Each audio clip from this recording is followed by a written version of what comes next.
Welcome again to our YouTube channel the GS solver. दोस्तों, जैसा कि आप सभी को पता होगा, एग्जाम्स खासकर बीपीएससी का काफ़ी करीब है। 13 सितंबर को होना है और अब आज चूंकि 6 सितंबर है तो समय बहुत कम है, इसलिए अब लास्ट टाइम में करंट अफेयर को जरूर आपको रिवाइज कर लेना चाहिए। और रिवीजन के लिए मुझे लगता है कि जो बिहार स्पेशल करंट अफेयर है उसके लिए एडुटेरिया की बुक जो है वो सबसे अच्छी मानी जा सकती है। और इस तरह से इसका ऑलरेडी मैंने 2 वीडियो अपलोड कर रखा है, एडुटेरिया जो बिहार स्पेशल बुक है उसका, और ये उसका तीसरा क्लास है। इसमें हम आगे कवर करेंगे और काफ़ी सारी चीज़ें मैंने पिछले 2 वीडियो में कवर कर दी हैं।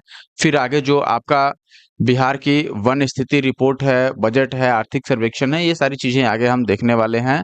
और बिहार से संबंधित पुरस्कार वगैरह, तो जो भी इम्पोर्टेंट चीज़ें हैं खासकर हम अगस्त 2025 तक कवर करेंगे, ताकि आगे आने वाले जो एग्ज़ाम हैं, चाहे वह सचिवालय सहायक का हो यानी कि बीएसएससी सीजीएल 4 का, या फिर बीपीएससी एईडीओ का एग्ज़ाम जो आगे चल के मुझे लगता है जनवरी या फरवरी में होगा। इन सभी के लिए ये ज़रूर इम्पोर्टेंट होगा। आई होप आप वीडियो को कंप्लीट देखेंगे, और वीडियो अच्छी लगे तो वीडियो को लाइक करना बिल्कुल मत भूलिएगा, और चैनल पे नए हैं तो सब्सक्राइब करना भी नहीं भूलना है। अब मैं स्टार्ट करता हूँ। देख रहे हैं दोस्तों, वन स्थिति रिपोर्ट हम देखेंगे बिहार की। बिहार की वन स्थिति रिपोर्ट है यह, लेटेस्ट चूंकि 2023 की ही है, इसलिए 2023 वाला ही हम देखेंगे। देखिएगा दोस्तों, अब यहाँ पर सबसे पहले तो हम थोड़ा इतिहास देख लेते हैं इसका। भारत एवं बिहार वन स्थिति रिपोर्ट जो है वो प्रति 2 वर्षों पर भारतीय वन सर्वेक्षण विभाग द्वारा प्रकाशित किया जाता है, यानी कि प्रत्येक 2 साल पर प्रकाशित किया जाता है, और लास्ट टाइम यह 2023 में प्रकाशित किया गया है। आप देखिएगा, सर्वप्रथम यह 1987 में प्रकाशित किया गया था, और यह रिपोर्ट इस श्रृंखला की 18वीं रिपोर्ट है, यानी कि यह 2023 में जो वन स्थिति रिपोर्ट जारी किया गया है यह 18वां वन स्थिति रिपोर्ट है, जिसके लिए दूर संवेदी उपग्रह रिसोर्स सैट 2 से प्राप्त आंकड़ों का प्रयोग किया गया है। वर्ष 2023 में भारत वन स्थिति रिपोर्ट को पर्यावरण, वन एवं जलवायु परिवर्तन के मंत्री श्री भूपेंद्र यादव ने देहरादून से इसको जारी किया, तो ये याद रखना है, देहरादून से इसको जारी किया गया। अब बिहार में हम वनावरण की बात करते हैं। वनावरण का मतलब बिहार के कुल भौगोलिक क्षेत्रफल के कितने हिस्से पर वन का आवरण है। आप देखिएगा दोस्तों कि वन स्थिति रिपोर्ट 2023 के अनुसार बिहार का वन आवरण 7,532.45 वर्ग किलोमीटर है, जो ओवरऑल पूरे बिहार के क्षेत्रफल का लगभग 8% होता है। और देखिएगा, ये काफी कम है, क्योंकि जो नियम है या जो टारगेट है भारत सरकार का वो ये है कि जितना भी भौगोलिक क्षेत्रफल है किसी राज्य का, उसका 33% हिस्से पर वन का आवरण होना चाहिए। यानी चाहे वो भारत है या भारत का कोई स्टेट है, उसके कुल क्षेत्रफल का 33% हिस्से पर वन का आवरण होना चाहिए। देखिएगा, 2021 की जो रिपोर्ट है उसकी तुलना में वनावरण में 129.19 किलोमीटर स्क्वायर की वृद्धि हुई है। अब हम देख लेते हैं कि सबसे अधिक वन वाले जिले कौन से हैं। तो सबसे अधिक देखिएगा वनावरण कहाँ पर है, कैमूर भभुआ में। कैमूर में लगभग 1025.68 किलोमीटर स्क्वायर का एरिया है जहां पर वन आवरण है। फिर इसके बाद आता है वेस्ट चंपारण, जहां 908.23 किलोमीटर स्क्वायर एरिया पर वन आवरण है। इसके बाद थर्ड पोजीशन है जमुई की। तो कैमूर, पश्चिमी चंपारण और जमुई, इनका जो भौगोलिक क्षेत्रफल है उनके अधिकांश हिस्से में, यानी कि कितने कितने भाग पर वन आवरण है आपने देखा, लेकिन यही टॉप 3 डिस्ट्रिक्ट्स हैं। आप देखिएगा अब लास्ट से, यानी कि सबसे कम जो वनावरण है उसमें कौन कौन से जिले हैं। इसमें शेखपुरा है जहां पर 0.82 किलोमीटर स्क्वायर, तो ये सबसे कम हुआ। ये वन भी नहीं है, 1 किलोमीटर स्क्वायर भी नहीं है, समझिए, तो बहुत ही कम यहाँ पर एरिया है जहां पर वन का आवरण है। फिर अरवल है जो कि लगभग 4 किलोमीटर स्क्वायर एरिया पर वन है, और बक्सर में लगभग 6। तो ये सबसे लास्ट के 3 जिले हैं जहां पर वन आवरण सबसे कम है। अब अगर परसेंटेज के अनुसार देखिएगा कि सबसे अधिक जो वन है वो कहाँ पर है, तो आप देखिएगा कैमूर परसेंटेज में भी सबसे आगे है, 30% हिस्सा, 30.51% हिस्सा जिस पर वनावरण है। इसके साथ कैमूर सबसे आगे है। फिर जमुई यहाँ पर 21.65% वनावरण है, और मुंगेर यहाँ 21.57% वनावरण है।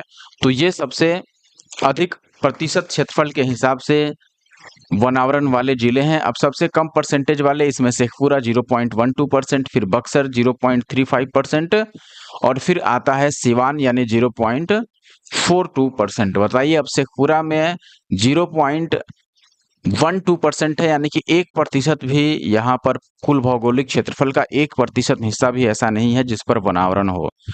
तो ये बिल्कुल भी अच्छा नहीं है, वनावरण होना चाहिए।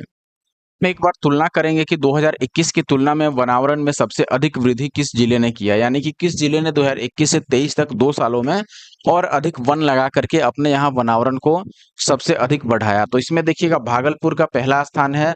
भागलपुर लगभग 33.82 किलोमीटर स्क्वायर क्षेत्रफल पर वनावरण और एक्सपेंड किया है। फिर मधुबनी का स्थान है। मधुबनी लगभग 25.71 किलोमीटर स्क्वायर वनावरण में वृद्धि किया है। और ऐसे ही ईस्ट चंपारण ये है आपका तीसरे पोजीशन पर 19.44 किलोमीटर स्क्वायर का वनावरण एक्सपेंशन इसने किया है। फिर सबसे कम किसने किया है? सबसे कम में देखिएगा घटने वाले ही हैं कैमूर, जहां पर सबसे अधिक वनावरण है, ये सबसे कम वृद्धि किया है। सबसे कम वृद्धि का माइनस में वृद्धि हुआ है यहाँ पर, पॉजिटिव तो है ही नहीं, यानी कि इतना घट ही गया है। कैमूर में आप देखिएगा कि 35.35 किलोमीटर स्क्वायर एरिया ऐसा है जहां से वनावरण हटा दिया गया है, तो यहाँ माइनस में है। नवादा में ऐसे ही 9.76 ये माइनस में इतना किलोमीटर स्क्वायर है। और किशनगंज में -7.56 किलोमीटर स्क्वायर। तो इनके यहाँ कमी आ गई है ओवरऑल, आप देखिएगा।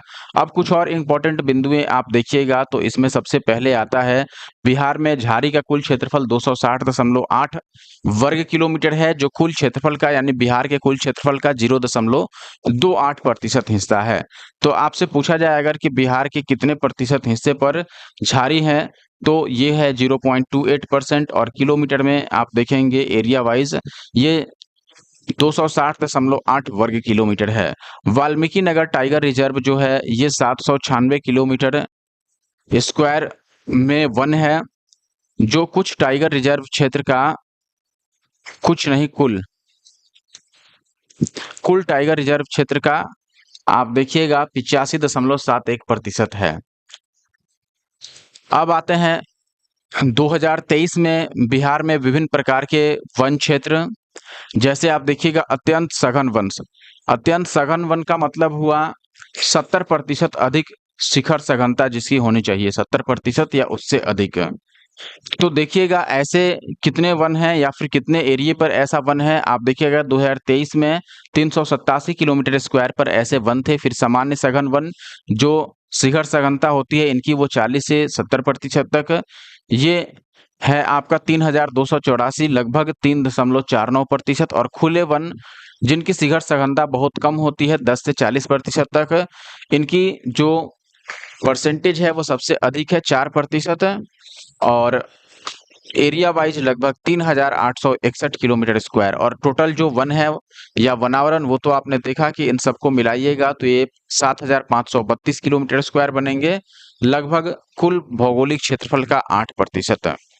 अब देखिए वनावरण में आप देखिएगा शीर्ष जिले, तो यहाँ पर अगर सघन वन के अनुसार आप देखिएगा अत्यंत सघन वन यानी सबसे सघन वन कहाँ, सघन का मतलब कि कम जगह में ज्यादा वन, तो ऐसे हैं पश्चिमी चंपारण सबसे आगे है सघन वन में। आप देखिएगा कि 303.78 किलोमीटर स्क्वायर। फिर सामान्य सघन वन पश्चिमी चंपारण में 527.25 किलोमीटर स्क्वायर। और ओपन जो है वो कैमूर भभुआ, जहां लगभग 499.68 किलोमीटर स्क्वायर का सघन वन है। तो ये कुल सघन वन के हिसाब से नहीं है, खुले वन के हिसाब से ये सबसे आगे है। सामान्य सघन वन के हिसाब से पश्चिमी चंपारण आगे है और अत्यंत सघन वन के हिसाब से भी पश्चिमी चंपारण ही आगे है। अब देखिए अभिलिखित क्षेत्र यानी कि आरक्षित वन कितने हैं, तो आप देखिए कितने एरिया पर आरक्षित वन है। 2023 के रिपोर्ट के अनुसार आप देखिएगा 693 किलोमीटर स्क्वायर एरिया पर। संरक्षित वन 6183 और अवर्गीकृत जिनको डिवाइड नहीं किया गया है, जिनको बांटा नहीं गया है, ये है 566 किलोमीटर स्क्वायर के एरिया में फैला हुआ। फिर इस प्रकार कुल अभिलिखित वन हो जाता है 7442 किलोमीटर स्क्वायर। अब देखिएगा कुछ इम्पोर्टेंट न्यूज़ बिहार के जो आपको याद रखने पड़ेंगे। जैसे सबसे पहले देखिएगा माँ जानकी जन्मस्थली पुनौरा धाम मंदिर एवं परिसर के निर्माण को लेकर के क्या घोषणा की गई। आप देखिएगा 8 अगस्त को सीतामढ़ी में केंद्रीय गृह एवं सहकारिता मंत्री श्री अमित शाह और साथ ही साथ मुख्यमंत्री श्री नीतीश कुमार द्वारा माँ सीता जन्मस्थली पुनौरा धाम भव्य मंदिर निर्माण कार्य का शिलान्यास किया गया। तो पुनौरा धाम कहाँ है ये पूछा जा सकता है। ये माँ सीता जन्मस्थली इसको माना गया है और यह सीतामढ़ी में स्थित है। आप देखिएगा 8 अगस्त को स्वयं अमित शाह और साथ में माननीय मुख्यमंत्री श्री नीतीश कुमार द्वारा यहाँ मंदिर निर्माण कार्य का शिलान्यास किया गया। मुख्य बिंदु क्या-क्या है, कितने पैसे खर्च किए जाएँगे, ये सब याद रखना पड़ेगा आपको। जैसे मंदिर और उसके परिसर के विकास हेतु जो कुल टारगेट रखा गया है वो 882 करोड़ और 87 लाख रुपए की योजना शुरू करने की स्वीकृति दी गई है और इसमें लगभग 50 एकड़ भूमि का अधिग्रहण किया जाएगा। मंदिर की जो ऊंचाई होगी वो 156 फुट होगी, जो अयोध्या के श्री राम मंदिर से बहुत कम ही अंतर से होगा। आप देखेंगे अयोध्या में 161 फुट लंबे श्री राम मंदिर का निर्माण किया गया है, इससे बस 5 फुट ही कम है यहाँ। तो 156 फुट ऊंचा होगा जो मंदिर बनेगा यहाँ पर वो। अयोध्या में राम मंदिर के जो डिजाइन के प्रसिद्ध शिल्पकार थे चंद्रकांत सोमपुरा, उन्होंने ही इस मंदिर का भी डिजाइन तैयार किया है। यानी जो अयोध्या राम मंदिर के डिजाइन बनाने वाले व्यक्ति थे चंद्रकांत सोमपुरा, उन्होंने इस मंदिर का भी डिजाइन तैयार किया है। मंदिर और इसके गर्भगृह में मकराना पत्थर का इस्तेमाल किया जाएगा। अब देखिए जो इम्पोर्टेंट है वो ऑलरेडी मैंने हाईलाइट कर रखा है, तो ये सभी चीजें आपको पढ़ने की जरूरत नहीं है, मैं डायरेक्ट यहाँ पर आ जाता हूँ। अब देखिएगा केंद्रीय बजट जो 2025-26 है इसमें बिहार को क्या मिला, तो ये केंद्रीय बजट 25-26 से लिया गया है। देखिए बिहार में इसमें सबसे पहला आता है हवाई सफर की नई उड़ान, जिसमें ग्रीनफील्ड हवाई अड्डों की स्थापना, पटना हवाई अड्डे का विस्तार और बिहटा में ब्राउनफील्ड हवाई अड्डे का निर्माण को लेकर के घोषणा किया गया। इसके अलावा मखाना बोर्ड की स्थापना, मखाना बोर्ड की स्थापना में देखिए ये तो है किसको किसको लाभ मिलेगा, इसलिए मैंने इसको नहीं मार्क किया। सीधे आप देखिए मखाना प्रोसेसिंग से 5 लाख परिवारों का जीविकोपार्जन होगा, ये फायदा होगा सामान्य व्यक्तियों को।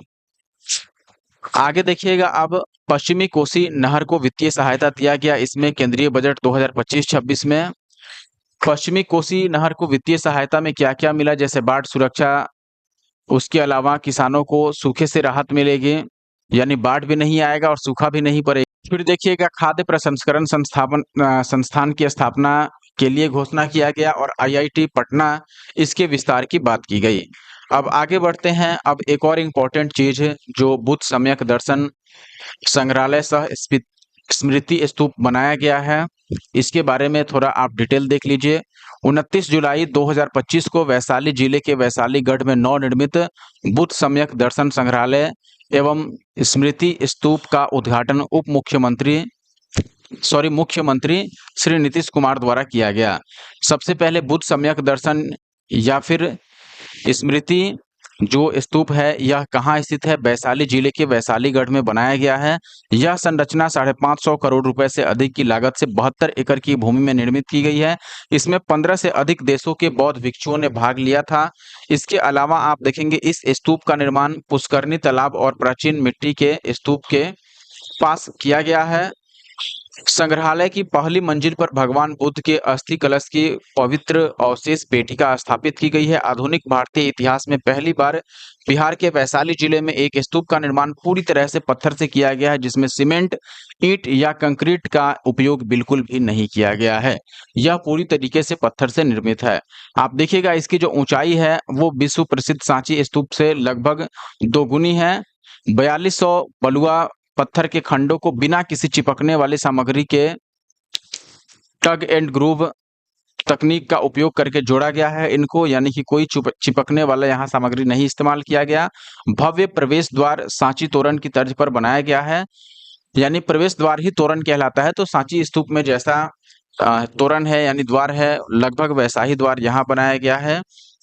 फिर अब आप यहाँ पर बाकी के डिटेल देख सकते हैं, जो मुझे इम्पोर्टेंट नहीं लगा इसीलिए मैंने इसको मार्क नहीं किया। अब आगे देखते हैं एक बार स्वच्छता सर्वेक्षण 24-25 में बिहार का क्या स्थान रहा, और ये केंद्रीय आवास और शहरी मंत्रालय का जो विभागीय वेब पोर्टल है वहां से डेटा लिया गया है। आप देखिएगा सबसे पहले स्वच्छता सर्वेक्षण जारी कौन करता है? केंद्रीय आवास और शहरी मंत्रालय।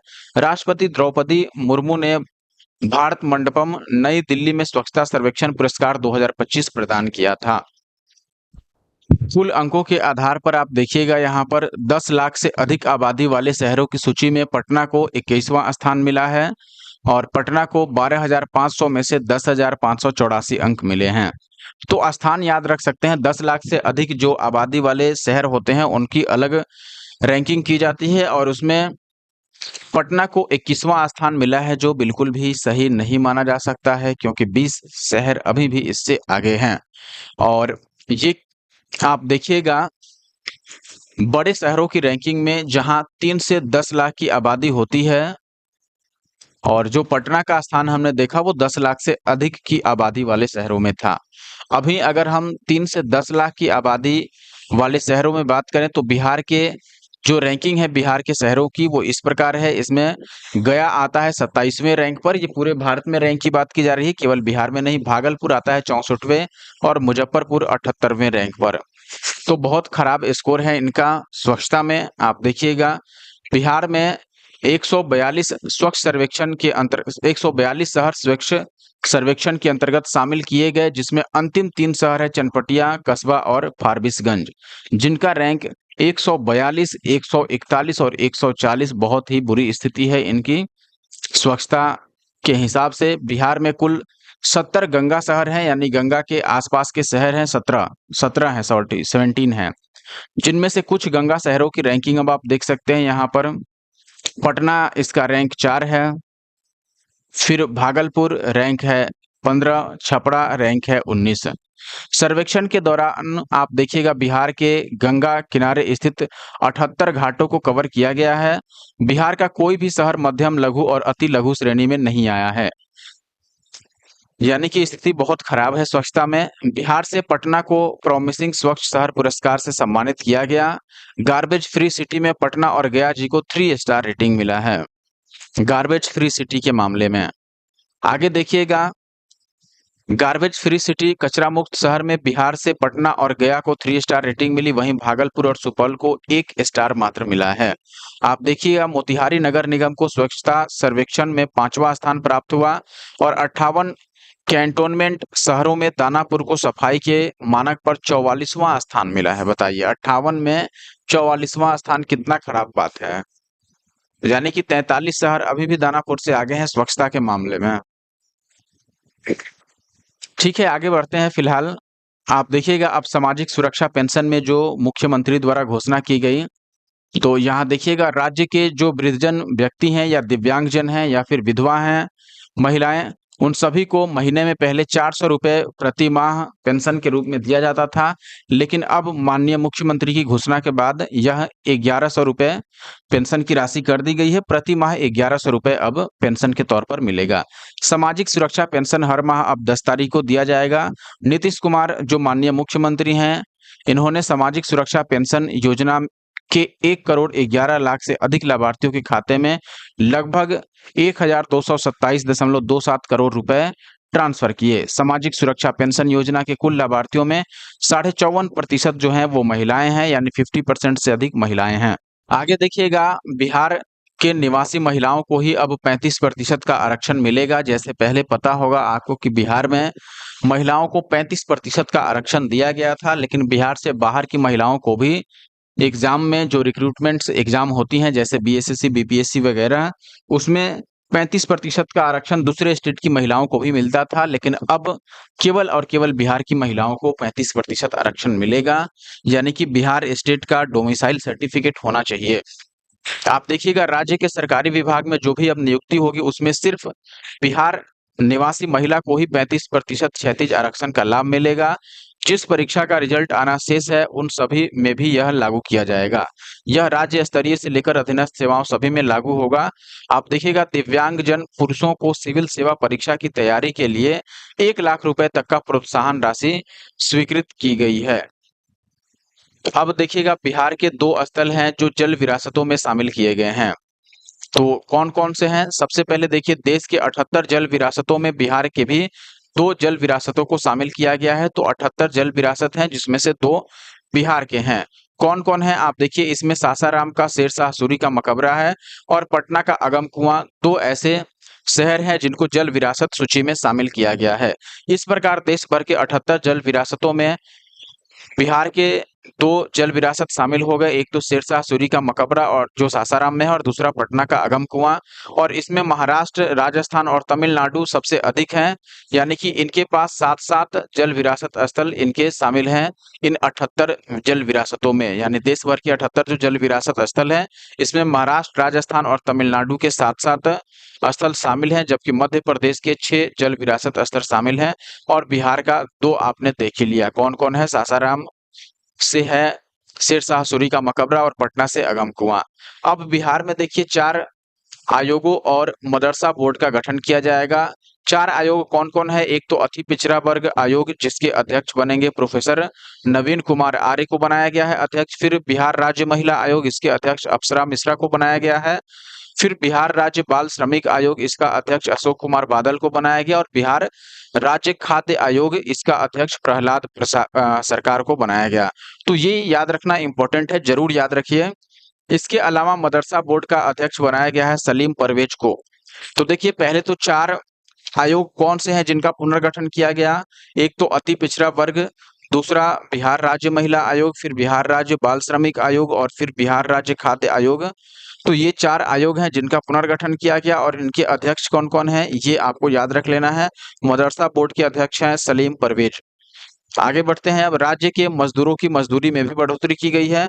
आप देखिएगा, अकुशल मजदूरों की नई मजदूरी 412 से बढ़ाकर 424 रुपए प्रतिदिन कर दिया गया है। अकुशल का मतलब कि इनको कुछ नहीं आता है, जैसे मिस्त्री द्वारा बताया जाएगा, या कुशल मजदूर जो होंगे वो जो भी काम इनको देंगे वो ये करते हैं, तो ये अकुशल मजदूर हुए। इनकी मजदूरी अब 412 न होकर के 424 रुपए प्रतिदिन होगी। और सभी श्रेणियों के जो अकुशल मजदूर हैं उनमें 12 रुपए की बढ़ोतरी कर दी गई है प्रतिदिन का मजदूरी में।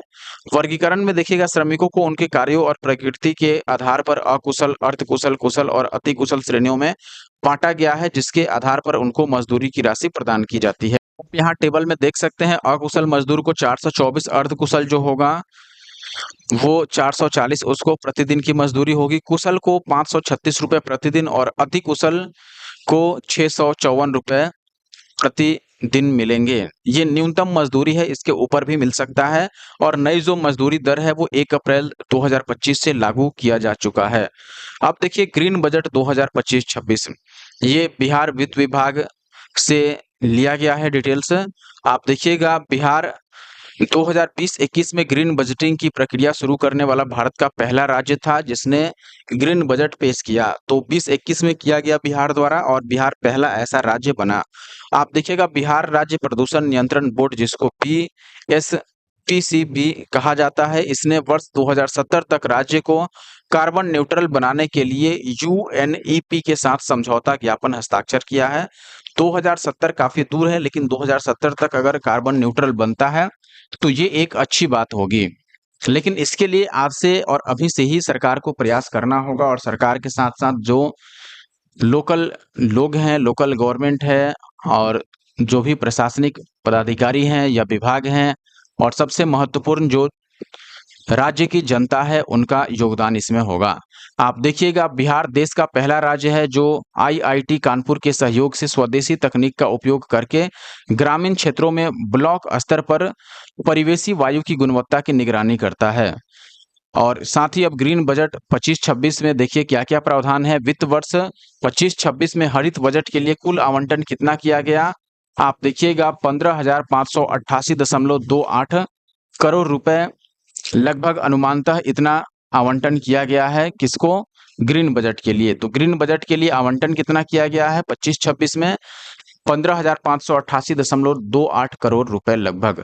फिर 24-25 की तुलना में 12.77% अधिक आवंटन यहाँ पर दिया गया है, यानी ग्रीन बजट के लिए। आप देखिएगा, राज्य के सकल राज्य घरेलू उत्पाद यानी जीएसडीपी में हरित बजट का हिस्सा लगभग 1.42% है, जबकि राज्य के टीपीटीए में हरित बजट का जो हिस्सा है वह 2025-26 में 4.92 रहने का अनुमान है। अब हम बात करते हैं बाल कल्याण बजट 2025-26 की। देखिए बिहार में बाल बजट की प्रक्रिया 13-14 में ही शुरू कर दी गई थी। बाल बजट आप देख सकते हैं 2013-14 में इसका बजट था 7,825.70 करोड़ रुपए। फिर 19.43% की वार्षिक दर से यह बढ़कर 23-24 में लगभग 48,862.04 करोड़ रुपए हो गया। बच्चों पर प्रति व्यक्ति व्यय जो है वह 2013-14 में 1559 रुपए से 5.9 गुना बढ़कर और 23-24 में यह 9,271 रुपए हो गया, जबकि पहले जब शुरू किया गया था तब यह 1,559 रुपए प्रति बच्चा था। अब देखिएगा बाल बजट योजनाओं का वितरण 2025-26 में स्थापना और प्रतिबद्ध व्यय पर 56% लगभग खर्च किया जाएगा। फिर देखिएगा बाल योजनाओं पर जो राज्य योजना होगी बच्चों से संबंधित उस पर 14%, केंद्र प्रायोजित योजनाएं और केंद्रीय क्षेत्र योजना पर 30%। मुख्य उपलब्धियां में देखिएगा कि 23-24 में बिहार के 95.7% स्कूलों में पेयजल की सुविधा उपलब्ध करा दी गई है और स्कूलों की पाठ्य पुस्तिकाओं में आपदा प्रबंधन पर एक नया अध्याय शामिल किया गया है। फिर 23-24 में प्राथमिक स्तर पर कुल नामांकन 168.31 लाख था, जिसमें 86.67 लाख लड़के और 81.64 लाख लड़कियां शामिल हैं। तो ये अच्छी चीज है कि दोनों संख्या में अभी 5 लाख का ही गैप है, बहुत बड़ा गैप नहीं है। आप देखिएगा अब जेंडर बजट 2025-26 कानूनों, नीतियों और कार्यक्रमों में महिलाओं को मुख्य धारा में लाने के लिए सरकार जो है राज्य सरकार 2008-9 में से जेंडर बजट प्रस्तुत कर रही है, यानी कि पहली बार 2008-9 में बिहार ने जेंडर बजट प्रस्तुत किया। फिर 2025-26 की बजट घोषणाओं में कई महिला केंद्रित कार्यक्रमों का प्रस्ताव है। आप देखिएगा प्रत्येक पंचायत में एक कन्या विवाह मंडप का निर्माण किया जाएगा। इसके अलावा प्रमुख शहरों में महिला हाट स्थापित किए जाएंगे और महिलाओं के लिए निर्धारित वेडिंग जोन भी बनाए जाएंगे। पटना में एक मोबाइल जिम यानी जिम ऑन व्हील्स शुरू किया जाएगा, जिसमें विशेष रूप से महिला ट्रेनर होगी। सभी शहरों में पिंक टॉयलेट बनाए जाएंगे महिलाओं की यूसेज के लिए। आप देखिएगा प्रमुख शहरों में पूरी तरह से महिला ड्राइवरों और कंडक्टरों द्वारा संचालित पिंक बसें भी शुरू की जाएंगी। महिला ड्राइवरों को व्यावसायिक उपयोग के लिए व्हीलर खरीदने पर नगद सब्सिडी भी मिलेगी, यानी कि कमर्शियल यूज के लिए अगर महिला ड्राइवर कोई बस या फिर ऑटो रिक्शा या ऐसा कुछ खरीदती है जो कमर्शियल यूज के लिए है, उसके पर्सनल यूज के लिए नहीं है, तो ऐसे में उसको सब्सिडी भी मिलेगा राज्य सरकार की तरफ से। प्रमुख शहरों में केवल महिलाओं के लिए वाहन संचालन प्रशिक्षण केंद्र भी स्थापित किए जाएंगे। छठ पूजा जैसे त्योहारों के दौरान एक धार्मिक पर्यटन योजना शुरू की जाएगी, जिसमें महिलाओं को सरकारी सहायता से होम स्टे के लिए प्रोत्साहित किया जाएगा। आगे देखिएगा राज्य सरकार पुलिस थानों के पास संपत्ति किराए पर लेकर अब महिला कांस्टेबलों के लिए आवासीय सुविधा उपलब्ध कराएगी, यानी पुलिस स्टेशन में अगर रहने की सुविधा नहीं है तो उसके आसपास जो संपत्ति है या बिल्डिंग्स है उनको किराए पर लेगी राज्य सरकार, ताकि महिला कांस्टेबलों को वहां रखा जा सके। फिर सरकार कक्षा 1 से 10 तक के सामान्य वर्ग के छात्रों और छात्राओं के लिए छात्रवृत्ति की दरों को दुगुना करेगी, यानी जो छात्रवृत्ति है, स्कॉलरशिप है, उसके रेट को भी अब डबल किया जाएगा। अब बात कर लेते हैं दोस्तों बापू टावर की। देखिए 2 अक्टूबर 2024 को मुख्यमंत्री नीतीश कुमार द्वारा महात्मा गांधी पर समर्पित बापू टावर का लोकार्पण किया गया। देखिए पहले मैं डायग्राम ही दिखा देता हूँ। इस तरीके का बापू टावर दिखता है। अगर आप दूर से देखिएगा तो ये भले ही इमेज में छोटा दिखता हो, लेकिन जब आप जाइएगा वहां पर तो इसकी जो लंबाई है, ऊंचाई है, वो बहुत अधिक है और पास से देखने में आपको बहुत ही भव्य और शानदार दिखता है। इसके बगल में ये बिल्डिंग है जिस पर बापू टावर लिखा हुआ है, महात्मा गांधी की फोटो बनी हुई है और इस पर भी आप ध्यान से देखेंगे तो यहाँ भी महात्मा गांधी की एक फोटो बनी है। ये इंटीरियर सीन है उसका कुछ, और आगे की बातें हम अभी डिटेल में करेंगे। देखिए अब बापू टावर से संबंधित कुछ महत्वपूर्ण तथ्य जो आपको याद रखने पड़ेंगे। देखिए यह भवन जो है वो 7 एकड़ की भूमि में बना है सबसे पहले, और यह स्थित है पटना के गर्दनी बाग में। इसमें आगे आप देखिएगा दोस्तों, इसकी ऊंचाई 102 फीट है, जो एक्यूरेट आप देखिएगा तो 101.87 फीट की ऊंचाई है। यह शंकुकार भवन है। शंकुकार का मतलब कोनिकल शेप में है, इस टाइप से आपने देखा ही। और इसके बगल में आयताकार भवन G+6 शामिल किया गया है। इसके बगल में जो बिल्डिंग था आपने देखा ही था, आयताकार। विभिन्न समाचार पत्रों में बापू टावर की ऊंचाई 120 फीट बताई गई है, लेकिन आप देखेंगे 102 फीट ओरिजिनल है, जो आपको याद रखना है। इसके निर्माण पर लगभग 130 करोड़ रुपए खर्च हुए हैं। यहाँ बापू की जीवनी से जुड़ी ऐतिहासिक घटनाएं, उनके विचार, स्वतंत्रता संग्राम में उनकी भूमिका, बिहार से उनके लगाव तथा बापू के आदर्शों को बेहतर ढंग से रेखांकित कर प्रदर्शित किया गया है, उसमें दिखाया गया है जब आप अंदर जाइएगा तो। इसके साथ साथ बापू टावर वेबसाइट का भी लोकार्पण किया गया है, यानी कि इसके नाम से वेबसाइट भी बनाया गया है। इसके बाहरी सतह पर तांबे की परत चढ़ाई गई है। ऑक्सीजन और नाइट्रोजन की प्रतिक्रिया के कारण यह तांबे का मुखौटा इंद्रधनुषी रंगों में एक सुंदर परिवर्तन से गुजरता है, जो टावर के सौंदर्य आकर्षण को बढ़ाता है। अब देखिए टावर में 5 रैंप बनाए गए हैं, जिसमें से पहला रैंप गांधी जी का बिहार आगमन और चंपारण सत्याग्रह से जुड़ा है। दूसरा जो है रैंप, वो द्वितीय विश्व युद्ध का भारत पर क्या असर पड़ा और भारत छोड़ो आंदोलन में बिहार का क्या स्थिति था, ये दिखाया गया है उसमें। तीसरे रैंप में गांधी जिन्ना वार्ता और शिमला सम्मेलन, नोआखली यात्रा इत्यादि दिखाया गया है। फिर चौथे में बिहार में गांधी प्रार्थना समाज में गांधी जी, माउंट बेटन गांधी मुलाकात, ये सब उससे संबंधित है। आगे देखिएगा आप, पांचवा जो रैंप है, इसमें गांधी जी की एक प्रेरणा स्रोत, गांधी जी की एक आइकन इत्यादि बनी हुई है। 5 जुलाई 2025 को बापू टावर के 6ठे मंजिल पर माननीय मुख्यमंत्री द्वारा प्रशासनिक कार्यालय का उद्घाटन किया गया। यानी जो 6ठा मंजिल है बापू टावर का, उसमें प्रशासनिक कार्यालय का उद्घाटन किया गया है। अब देखिएगा बिहार के दो, पहले हम अब बिहार में रामसर स्थल देख रहे हैं कि रामसर साइट्स कौन कौन से हैं। बिहार के 2 आर्द्रभूमि स्थल हैं, नागी और नकटी, दोनों को रामसर स्थलों में शामिल किया गया है। और इस प्रकार बिहार में 3 रामसर स्थल हो गए हैं। पहला तो नागी वेटलैंड, यह जमुई जिले में स्थित एक मानव निर्मित पक्षी अभयारण्य है, जो झाझा वन रेंज में स्थित है। तो नागी वेटलैंड कहाँ स्थित है? यह जमुई जिला में स्थित है और मानव निर्मित पक्षी अभयारण्य है और झाझा वन रेंज में स्थित है।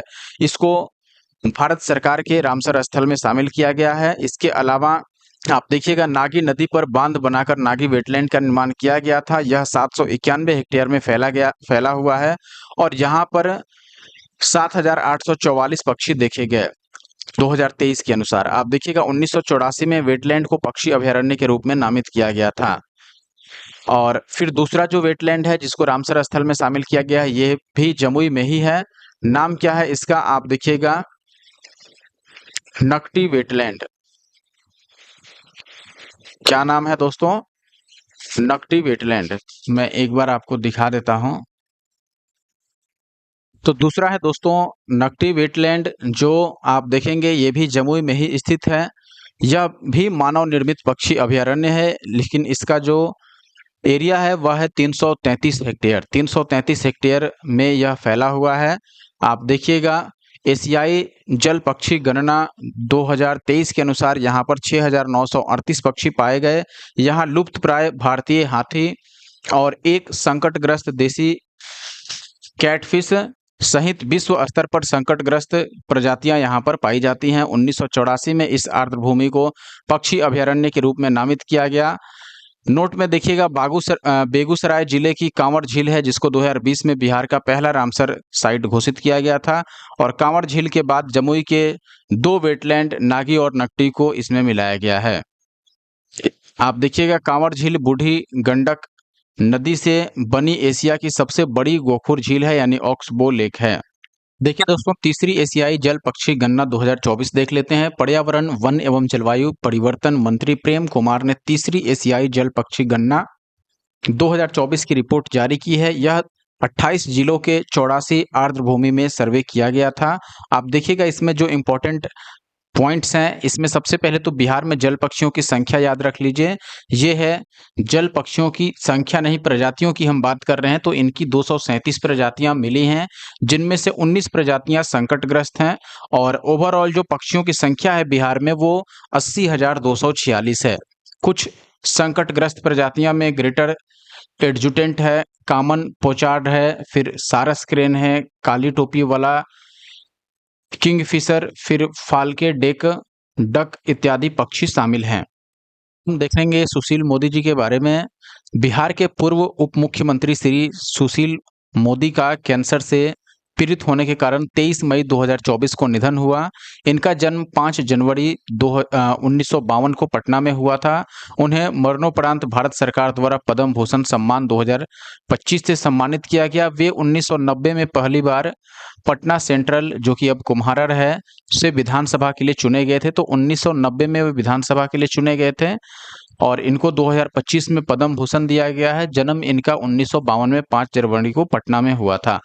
वर्ष 2004 में वो पहली बार भागलपुर से लोकसभा के लिए चुने गए। तो विधानसभा से वो 1990 में ही चुने गए थे पटना सेंट्रल से, लेकिन भागलपुर से लोकसभा के लिए वो चुने गए पहली बार 2004 में। फिर 2005 में वो बिहार के उप मुख्यमंत्री बने। फिर 2005 से 13 तक और फिर 2017 से 2020 तक वो उप मुख्यमंत्री के पद पर रहे। दिसंबर 2020 में वो राज्यसभा के लिए चुने गए।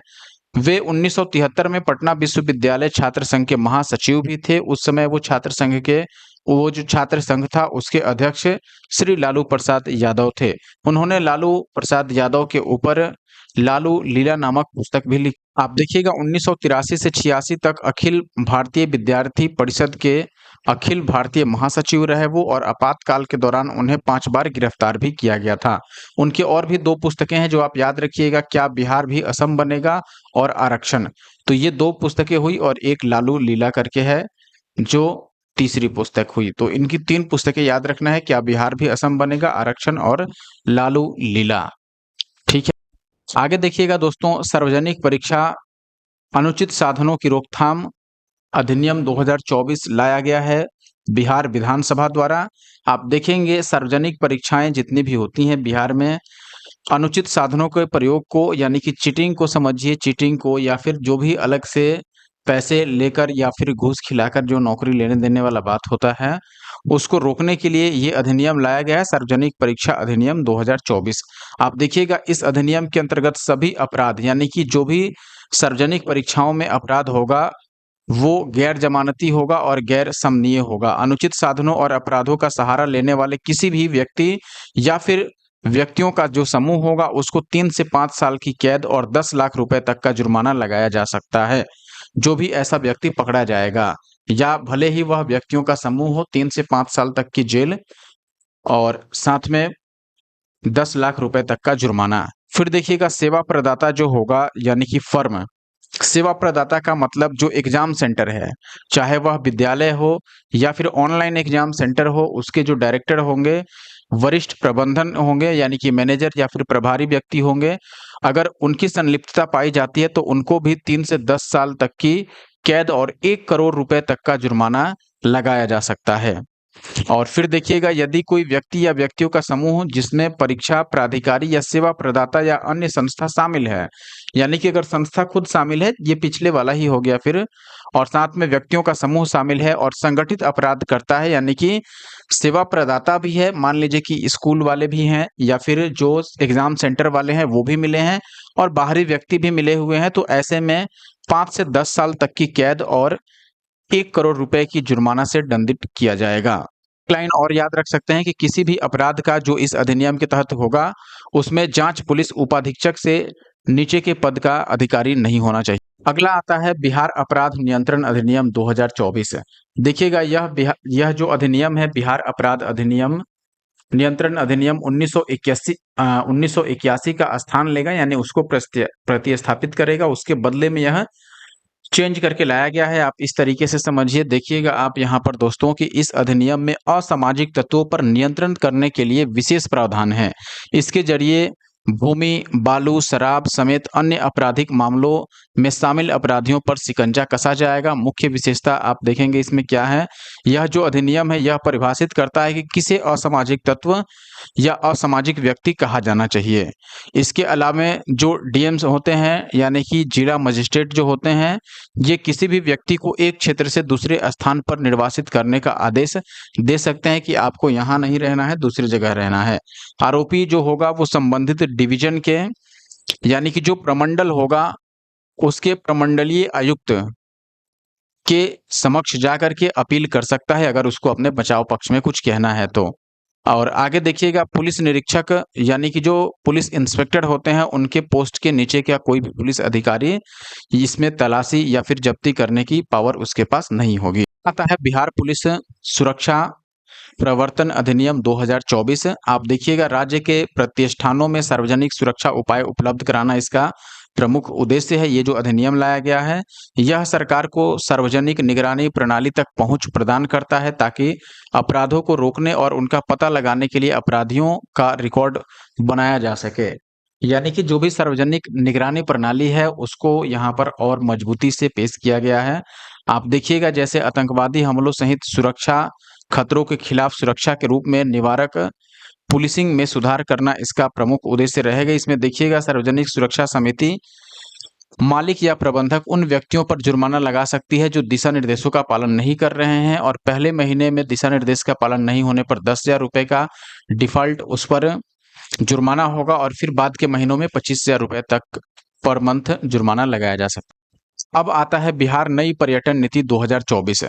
इस नीति का मुख्य उद्देश्य है विश्व स्तरीय पर्यटकीय आधारभूत संरचना का निर्माण करना। प्रमुख प्रावधान क्या है? सब्सिडी का प्रावधान है। देखिएगा, अगर 10 करोड़ रुपए तक का इन्वेस्टमेंट कोई करता है पर्यटन के क्षेत्र में तो उसको 30% सब्सिडी मिल सकता है, जिसकी जो मैक्सिमम लिमिट होगी वह 3 करोड़ रुपए होगी। यानी कि 10 करोड़ तक अगर निवेश करते हैं तो उसमें 3 करोड़ तक का, यानी कि 10 करोड़ या उससे नीचे जो भी निवेश होगा उसमें आपको 30% अनुदान सरकार द्वारा सब्सिडी के रूप में दे दिया जाएगा। अगर 50 करोड़ रुपए तक का कोई इसमें इन्वेस्ट करता है तो उसे 25% का सब्सिडी मिलेगा, जिसका मैक्सिमम लिमिट होगा 10 करोड़। इससे अधिक का लिमिट नहीं दिया जा सकता है। फिर आप देखिएगा, जैसे 50 करोड़ का ही 25% मैं बोलूं कि कितना होगा तो आप बोलेंगे 12.5 करोड़ हो जाएगा। तो 25% अनुदान देना है तो क्या 12.5 करोड़ सरकार देगी अनुदान के रूप में? बिल्कुल नहीं। यहाँ पर लिमिट लगाया गया है 10 करोड़ मैक्सिमम दिया जा सकता है। तो 50 करोड़ अगर लगाते भी हैं तो 25% के हिसाब से अगर 10 करोड़ से ऊपर जाता है पैसा तो नहीं मिलेगा, 10 करोड़ तक ही मिलेगा। और अगर 10 करोड़ से नीचे आता है 25% तो उतना बराबर आपको मिल जाएगा। और 50 करोड़ रुपए से भी ऊपर का अगर इन्वेस्टमेंट है तो भी यहाँ पर 25% का अनुदान मिलेगा, और ऐसे में अधिकतम सीमा जो है अनुदान की वो 25 करोड़ रुपए तक अनुदान दिया जा सकता है। अगला योजना है अपने पास मुख्यमंत्री उद्यमी योजना, जो आपको याद रखना है। आप देखिएगा, बिहार सरकार के बेरोजगार युवा और युवतियों को मुख्य धारा में सम्मिलित करने, स्वरोजगार प्रदान करने और उनके आर्थिक उत्थान के लिए मुख्यमंत्री उद्यमी योजना की शुरुआत की गई है। इसके अंतर्गत निम्न योजना शामिल है: मुख्यमंत्री अनुसूचित जाति जनजाति उद्यमी योजना, फिर मुख्यमंत्री अति पिछड़ा वर्ग उद्यमी योजना, मुख्यमंत्री महिला उद्यमी योजना, युवा उद्यमी योजना और अल्पसंख्यक उद्यमी योजना। तो टोटल 5 प्रकार के उद्यमी योजना इसमें शामिल किया गया है। आप देखिएगा, आवेदक सबसे पहले अहर्ता क्या है इसमें? सबसे पहले बिहार का निवासी होना चाहिए, 10+2 या फिर ITI पॉलिटेक्निक डिप्लोमा या उसके बराबर का कोई एग्जाम उत्तीर्ण हो। एज उसका 18 से कम नहीं होना चाहिए और 50 से अधिक नहीं होना चाहिए, यानी कि 18 से 50 तक होना चाहिए। इकाई जो है प्रोप्राइटरशिप फर्म या फिर पार्टनरशिप फर्म, LLP अथवा प्राइवेट लिमिटेड कंपनी होनी चाहिए। आवेदक अपने जिले में ही परियोजना का स्थापना, जो भी उद्यमी लगाना है, जो भी परियोजना लगाना है उसका स्थापना अपने जिले में कर सकते हैं।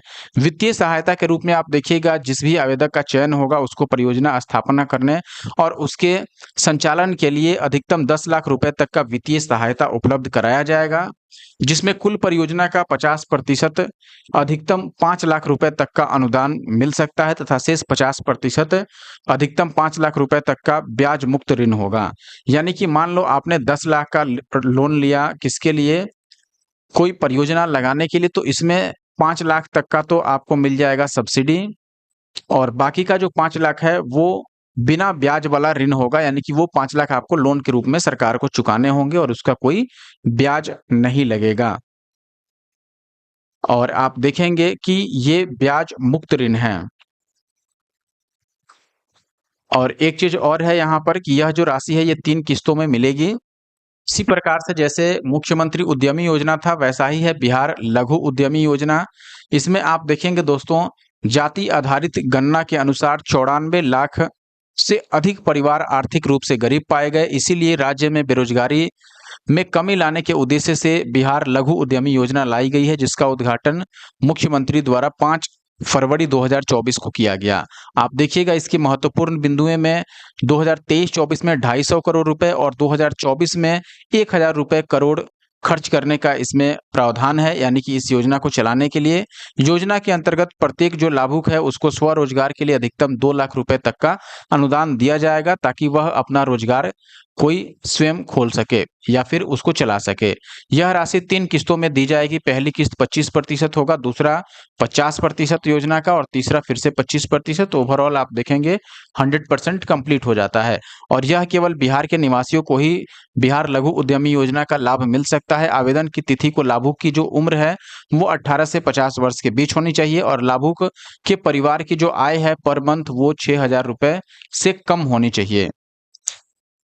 आगे देखिए एसडीजी सूचकांक 4.0 जो कि 2023-24 में नीति आयोग द्वारा जारी किया गया, इसके बारे में हम देखेंगे। बहुत इंपॉर्टेंट चीज है यह एसडीजी वाला। एसडीजी क्या होता है? Sustainable development goal. अगर आपने मेरी इकोनॉमिक्स की वीडियो नहीं देखी है तो आप जरूर हमारे YouTube channel the GS solver पर जाइए। और हाल ही में मैंने पिछले दिनों में इकोनॉमिक्स की 9 घंटे से अधिक की एक वीडियो अपलोड की है। अगर आपने नहीं देखा है तो जरूर देखिए। उसमें एसडीजी क्या है, एसडीजी के अलग अलग थीम जो होते हैं वो क्या होते हैं, ये सारी चीजें मैंने बता रखी है। अब देखिएगा यह सूचकांक का चौथा संस्करण है और इसका आदर्श वाक्य क्या है? विकसित भारत की ओर सतत प्रगति समावेशी विकास। तो ये इसका आदर्श वाक्य है, विकसित भारत की ओर सतत प्रगति और समावेशी विकास। इस सूचकांक को नीति आयोग द्वारा यूएनडीपी के सहयोग से जारी किया गया। अब एक क्वेश्चन आपके लिए है, यूएनडीपी का फुल फॉर्म क्या है ये आपको बताना है। यूएनडीपी। अगला है, आप देखिएगा राज्यों में प्रथम स्थान पर 79 अंक के साथ संयुक्त रूप से उत्तराखंड और केरल सर्वश्रेष्ठ प्रदर्शन किए हैं। और ये चीजें मैं ऑलरेडी इकोनॉमिक्स में पढ़ा चुका हूं, अगर आपने नहीं देखा है तो वीडियो जाके देख सकते हैं। ठीक है। अब इसमें बिहार के परफॉर्मेंस की बात करें तो बिहार 57 अंकों के साथ सबसे निचले पायदान पर है, जो कि बहुत ही बुरी चीज है। झारखंड इससे ठीक ऊपर है, यानी कि लास्ट के 2 स्टेट की बात करेंगे तो झारखंड और सबसे नीचे है बिहार। बिहार को 57 अंक मिले हैं जबकि झारखंड को 62 अंक मिले हैं और यह दूसरा सबसे निचले पायदान पर रहने वाला स्टेट है। 2020-21 में बिहार का स्कोर 52 था और यहाँ पर यानी कि इस बार जो कि आप देखेंगे 23-24 का रिपोर्ट है, इसमें इसका स्कोर 57 है, जो कि 5 बढ़ा है लेकिन फिर भी सबसे निचले स्थान पर है। बिहार अब परफॉर्मर श्रेणी में है। अभी भी परफॉर्मर श्रेणी 3 श्रेणियां होती हैं। आपने अगर नहीं इसके बारे में पढ़ा है तो आप मेरी इकोनॉमिक्स वाला वीडियो को जरूर देखिए, उसमें मैंने सभी श्रेणियों के बारे में डिटेल में बताया है। तो ये परफॉर्मर श्रेणी है और सबसे निचले स्तर में आता है, सीधी सी बात है। और देखिएगा एसडीजी 1 में यानी कि जो सस्टेनेबल डेवलपमेंट गोल पहला है उसमें 39 स्कोर और फिर एसडीजी 2 में भी 24 अंक इसके आए हैं और इन दोनों के साथ ही ये एसडीजी 1 और एसडीजी 2 दोनों में ही ये सबसे निचले पायदान पर है। 5 साल से कम उम्र के बच्चों में अगर आप देखिएगा कम वजन वाले बच्चों की प्रतिशतता तो 41% है। यानी कि मान लो अगर 100 बच्चे बिहार में हैं जो इनकी उम्र 5 साल से कम है तो इसमें से 41 ऐसे बच्चे हैं जिनका वजन जो है वो सामान्य से कम है। और ऐसे ही 5 साल से कम उम्र के जो बच्चे हैं उनमें कम लंबाई वाले बच्चे यानी जो सामान्य से कम लंबाई के बच्चे हैं उनकी जो प्रतिशतता है वो 42.90% है। बिहार में मातृ मृत्यु दर जो है ये 118 है, जिसको कंट्रोल करने की जरूरत है। 5 साल से कम उम्र के बच्चों की जो मृत्यु दर है यहाँ वो 30 है और जीवन प्रत्याशा लगभग 69.50% है। यानी कि आप लगा लो करीब करीब 70 वर्ष यहाँ पर एवरेज यहाँ के लोग अभी जीते हैं, यानी कि उनका जीवन काल रहता है 70 वर्ष। जन्म के समय लिंगानुपात यहाँ पर 908 है और लक्ष्य के मुकाबले निर्मित व्यक्तिगत घरेलू शौचालय 100% यहाँ पर गोल अचीव कर लिया गया है। आगे देखिएगा आधार कार्ड के तहत अगर कवर की गई आबादी की बात करें तो 88.26% लोग ऐसे हैं जिनका आधार कार्ड बना दिया गया है। फिर एसडीजी 1, 2, 4, 5 और 13 में बिहार का स्कोर 50 से कम है, जो कि परफॉर्मर श्रेणी में इसको रखता है। अब हम बात करेंगे एक महत्वपूर्ण टॉपिक जो बिहार के व्यक्ति हैं कर्पूरी ठाकुर जी, इनको इस बार भारत रत्न पुरस्कार मिला है, तो इनके बारे में हम थोड़ा डिटेल में पढ़ेंगे। आप देखिएगा, इनके 100वें जन्म वर्ष की पूर्व संध्या पर भारत सरकार ने स्वर्गीय श्री कर्पूरी ठाकुर को भारत रत्न से सम्मानित करने की घोषणा की। इनके बारे में कुछ प्रमुख बातें हम देखेंगे। इनका जन्म 24 जनवरी और 1924 को पितौजिया गांव, जिसका नाम अब बदलकर कर्पूरी ग्राम कर दिया गया है, समस्तीपुर जिले बिहार में हुआ, और 17 फरवरी 1988 को इनका निधन हो गया था। तो आप देखिएगा, जननायक के नाम से ये लोकप्रिय थे। जननायक का मतलब कि लोगों का हीरो एक तरह से, नायक यानी कि हीरो और जन यानी कि जनता। तो जनता का जो हीरो होगा उसको जननायक बोलते हैं। फिर आप देखिएगा, सामाजिक न्याय के प्रबल समर्थक थे ये। सोशलिस्ट पार्टी के उम्मीदवार के रूप में उन्होंने 1952 में ताजपुर विधानसभा सीट से जीत हासिल की थी। कब? 1952 में। और 1924 में इनका जन्म हुआ था। तो 24 से अगर आप 52 देखोगे तो 36 और 2 आपका 28 वर्ष, 26 और 2 28 होगा। 28 वर्ष की उम्र में ये विधानसभा से जीत चुके थे और 2 बार ये बिहार के मुख्यमंत्री के रूप में इन्होंने कार्य किया है। कर्पूरी ठाकुर, आप देखिएगा, 22 दिसंबर 1970 से 2 जून 1971 तक संयुक्त सोशलिस्ट पार्टी से, और फिर 24 जून 1977 से 21 अप्रैल 1979 तक जनता पार्टी से ये 2 बार बिहार के मुख्यमंत्री के रूप में काम कर चुके हैं। आप देखिएगा, 1977 में थोड़े समय के लिए ये सांसद भी बने थे। तो कई बार पूछा जाता है, जैसे इनके बारे में पूछ देगा कि कर्पूरी ठाकुर के बारे में बताइए, निम्नलिखित में से कौन सा कथन सत्य है या फिर असत्य है। आपको बता देगा कि ये बिहार के मुख्यमंत्री के रूप में काम किए हैं, या फिर दे देगा कि ये सांसद के रूप में काम किए हैं, ये लोकसभा में चुनाव जीते थे, इस तरीके से दे देगा। तो कई बार ये अलग-अलग चीज़ें लिखा जाता है, ऐसे स्टेटमेंट में आपको बताना रहता है कि इनमें से कौन से सही हैं और कौन से गलत है। तो इसलिए ये चीज़ें याद रखनी पड़ेंगी। आप देखिएगा कि 5 मार्च 1967 से 28 जनवरी 1968 तक करीब-करीब 1 साल या उससे कुछ कम समय तक ये बिहार के शिक्षा मंत्री के रूप में इन्होंने काम किया, और मैट्रिक परीक्षा में अंग्रेजी विषय जो था उसको अनिवार्य विषय के रूप में से हटा दिया था इन्होंने। फिर 1970 में बिहार में पूर्ण शराबबंदी भी इन्होंने लागू किया। और फिर देखिएगा, कर्पूरी ठाकुर फॉर्मूला ने 1978 में 26% आरक्षण प्रदान किया, जिसमें ओबीसी को 12% हिस्सा मिला। ओबीसी के बीच आर्थिक रूप से जो पिछड़े वर्ग थे उनको 8% और महिलाओं को 3%, और जो उच्च जातियों के गरीब थे उनको 3% हिस्सा मिला। अब भारत रत्न के बारे में देख लीजिए कि भारत रत्न के बारे में क्या कुछ डिटेल याद रखना है हमें। भारत का सर्वोच्च नागरिक सम्मान है यह। इसकी स्थापना 2 जनवरी 1954 को कर दी गई थी आजादी के बाद। किसी विशेष वर्ष में वार्षिक पुरस्कारों की संख्या अधिकतम 3 सीमित है, यानी कि लिमिट है कि अधिकतम 3 एक वर्ष में दिया जाएगा जो भारत रत्न है वो। लेकिन इस साल पहली बार ऐसा हुआ है कि 5 व्यक्तियों को भारत रत्न दिया गया है। कौन-कौन से हैं? कर्पूरी ठाकुर हैं, लाल कृष्ण अडवाणी हैं, चौधरी चरण सिंह हैं, पीवी नरसिम्हा राव और एम.एस. स्वामीनाथन। तो 5 व्यक्ति हैं, आपको याद रखना है। पुरस्कार में कोई आर्थिक अनुदान नहीं मिलता है, ये ध्यान रखना है। कोई भी पैसे या राशि ऐसा नहीं दिया जाता है। 1954 में सबसे पहली बार किसको दिया गया था भारत रत्न? सी राजगोपालाचारी, सर्वपल्ली राधाकृष्णन और सी.वी. रमन। कर्पूरी ठाकुर भारत रत्न पाने वाले ये 49वें व्यक्ति हैं, ये भी याद रखना है। अब देखिए दोस्तों, हम गुरु प्रोत्साहन नीति के बारे में देखने वाले हैं। 1 अक्टूबर 2024 को गुरु प्रोत्साहन नीति लागू किया गया। मुख्य उद्देश्य क्या है? राज्य के सभी 38 जिलों में गन्ने की खेती को बढ़ावा देना। उद्यमियों को योजना का लाभ देने के लिए केन केयर सॉफ्टवेयर विकसित किया गया है। आप देखिएगा, इसमें यह भी ध्यान रखा गया है कि चीनी मिल से 15 किलोमीटर की दूरी पर ही गुड़ उद्योग लगाया जाए, और इसमें 50% अनुदान का प्रावधान है। 5 करोड़ से अधिक निवेश करने वाले उद्यमियों को बैंक ब्याज पर 10% का भी अनुदान मिलेगा। या अभी अब हम देखेंगे दोस्तों, नेशनल इंस्टीट्यूशनल रैंकिंग फ्रेमवर्क यानी कि NIRF 2024 में बिहार का क्या परफॉर्मेंस रहा। इसमें जो भी इंस्टीट्यूट्स हैं पूरे भारत में, उनका रैंकिंग जारी किया जाता है और ये शिक्षा मंत्रालय द्वारा किया जाता है। तो हम देखेंगे कि इस रैंकिंग में बिहार के जो भी इंस्टीट्यूशंस हैं, संस्थान हैं, उनका क्या रैंक मिला है। तो सबसे पहले इसमें आप देखिएगा, ओवरऑल अगर हम देखें, ओवरऑल का मतलब कि सभी चीज़ों को मिलाकर, चाहे वह मैनेजमेंट के कॉलेज हो, इंजीनियरिंग के कॉलेज हो, फार्मेसी के हो, मेडिकल के हो, जिस भी चीज़ के हो, तो ओवरऑल मिलाइएगा तो आईआईटी पटना को 73वां रैंक मिला है और एम्स पटना को 99वां रैंक, यानी कि एम्स पटना से समझिए कि 98 ऐसे इंस्टीट्यूट्स हैं जो एम्स पटना से आगे हैं, यानी कि इससे बेटर परफॉर्म कर रहे हैं। ऐसे ही आईआईटी पटना से 72 ऐसे इंस्टीट्यूट्स हैं जो आईआईटी पटना से बेटर परफॉर्म कर रहे हैं। तो ये ओवरऑल रैंकिंग है आईआईटी पटना की 73वां और एम्स पटना का 99वां। अब अगर हम श्रेणी वाइज देखें यानी कैटेगरी वाइज, तो इंजीनियरिंग में अगर आप देखेंगे तो इंजीनियरिंग के क्षेत्र में या फिर जितने भी इंजीनियरिंग कॉलेज हैं भारत में, उसमें आईआईटी पटना को 34वां रैंक मिला और एनआईटी पटना को 55वां।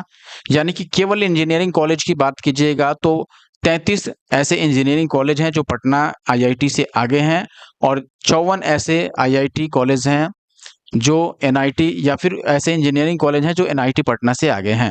मैनेजमेंट में देखिएगा तो आईआईएम बोधगया इसको 33वां रैंक मिला है। फार्मेसी में आप देखिएगा तो नेशनल इंस्टीट्यूट जो है हाजीपुर का, इसको 33वां रैंक मिला है। फिर आर्किटेक्चर एंड प्लानिंग में एनआईटी पटना को 27वां रैंक, और फिर ऐसे ही लॉ में आप देखिएगा तो लॉ के क्षेत्र में Chanakya national law university Patna को 31वां रैंक और मेडिकल के क्षेत्र में एम्स को 26वां रैंक। इसका मतलब कि 25 ऐसे एम्स हैं जो पटना एम्स से आगे हैं, अभी समझिए। और एग्रीकल्चर में देखिएगा doctor Rajendra Prasad central agricultural university Samastipur, इसको 36वां रैंक मिला है। अब एक और बहुत महत्वपूर्ण टॉपिक है हमारे सामने, वो है नालंदा विश्वविद्यालय का जो नया परिसर बनाया जा रहा है उसके बारे में। आप देखिएगा मार्च 2006 में बिहार विधानसभा के जो संयुक्त सत्र को संबोधित कर रहे थे, वो भारत के पूर्व राष्ट्रपति डॉक्टर एपीजे अब्दुल कलाम ने प्राचीन नालंदा विश्वविद्यालय के पुनरुद्धार का प्रस्ताव रखा था। कब? 2006 में। भारत की संसद ने नालंदा विश्वविद्यालय अधिनियम 2010 पारित किया और इसे राष्ट्रीय महत्व का संस्थान के रूप में दर्ज किया गया, यानी कि दर्जा दिया गया। इस प्रकार नालंदा विश्वविद्यालय की स्थापना हुई और 2017 से 23 के दौरान नए परिसर में बुनियादी ढांचे का निर्माण किया गया। वास्तुकार जो हैं इसके वो पद्म विभूषण प्राप्त करता दिग्वंत, यानी कि इनकी मृत्यु हो चुकी है। ये बी दोषी जी हैं जिन्होंने प्राचीन नालंदा के वास्तु को दर्शाते हुए पर्यावरण के अनुकूल और वास्तुकला के डिजाइन को तैयार किया है। आगे देखिएगा आप, जो इम्पोर्टेंट चीज है, यह एक बड़ा कार्बन फुटप्रिंट मुक्त नेट जीरो कैंपस है और साथ ही साथ यह कई एकड़ में हरियाली और 100 एकड़ में फैले जल निकायों में फैला हुआ है जो वास्तव में सीखने का निवास है। यानी यहाँ पर जल स्रोत हैं, जल निकाय बनाए गए हैं, उसके अलावा हरियाली का पूरा ध्यान रखा गया है। और ओवरऑल जो यूनिवर्सिटी है वो आप देखिएगा 455 एकड़ में फैला हुआ है। नालंदा विश्वविद्यालय के नए परिसर का उद्घाटन स्वयं प्रधानमंत्री नरेंद्र मोदी जी द्वारा 19 जून 2024 को राजगीर में किया जाएगा, यानी कि ये किया जा चुका है अब, क्योंकि ये डेट पास हो चुका है। इस विश्वविद्यालय के विजिटर भारत के राष्ट्रपति थे और साथ में कुल अधिपति जो हैं वो प्रोफेसर अरविंद पनगढ़िया अभी कुल अधिपति हैं। अब देखिए हमें देखना है अब दोस्तों, मुख्यमंत्री अनुसूचित जाति एवं अनुसूचित जनजाति सिविल सेवा प्रोत्साहन योजना, यानी कि मुख्यमंत्री द्वारा, आप देखिएगा सुने होइएगा बिहार में जैसे यूपीएससी का अगर प्री परीक्षा पास करते हैं आप तो मेंस की तैयारी के लिए कुछ राशि प्रोत्साहन राशि दी जाती है। ऐसे ही अलग अलग परीक्षाओं के लिए प्रोत्साहन राशि के लिए योजना शुरू किया गया है जिसका नाम है मुख्यमंत्री अनुसूचित जाति एवं अनुसूचित जनजाति सिविल सेवा प्रोत्साहन योजना। अब देखिएगा लोक सेवा आयोग, रेलवे भर्ती बोर्ड इत्यादि द्वारा आयोजित पीटी परीक्षा में उत्तीर्ण छात्र छात्राओं को इस योजना के तहत प्रोत्साहन मिलेगा। ध्यान रखिएगा अनुसूचित जाति और अनुसूचित जनजाति इसमें ऐड किया गया है, यानी कि इन्हीं को इस योजना का लाभ मिलेगा। अब किसमें कितना लाभ मिलता है ये देखिए, सिविल सेवा परीक्षा अगर पास किया किसी ने, जो कि संघ लोक सेवा आयोग नई दिल्ली यानी यूपीएससी जो सिविल सेवा परीक्षा लेती है आईएएस की, उसका अगर पीटी क्रैक करता है कोई, तो उसको 1 लाख रुपए मेंस की तैयारी के लिए प्रोत्साहन राशि के रूप में दिया जाएगा। अगर भारतीय अभियंत्रण सेवा या फिर भारतीय आर्थिक सेवा या भारतीय सांख्यिकी सेवा कोई उत्तीर्ण करता है एग्जाम, जो कि यूपीएससी ही एग्जाम कराती है, तो इसमें 75,000 रुपए प्रोत्साहन के रूप में मिलेंगे। फिर सीडीएस एग्जाम जो कंबाइंड डिफेंस सर्विस होता है, संयुक्त रक्षा सेवा, केंद्रीय अन्वेषण ब्यूरो सीबीआई या केंद्रीय सशस्त्र पुलिस बल, इनमें से किसी भी एग्जाम को जो यूपीएससी द्वारा लिया जाता है, अगर कोई पीटी निकालता है जो अनुसूचित जाति या जनजाति से जुड़ा हो तो उसको 50,000 रुपए प्रोत्साहन राशि के रूप में दिए जाएंगे। ऐसे ही एनडीए नेशनल डिफेंस एकेडमी का एग्जाम निकालने के लिए या फिर नौसेना एकेडमी की फर्स्ट फेज का एग्जाम निकालने पर जो यूपीएससी एग्जाम लेता है 50,000 रुपए का अनुदान है।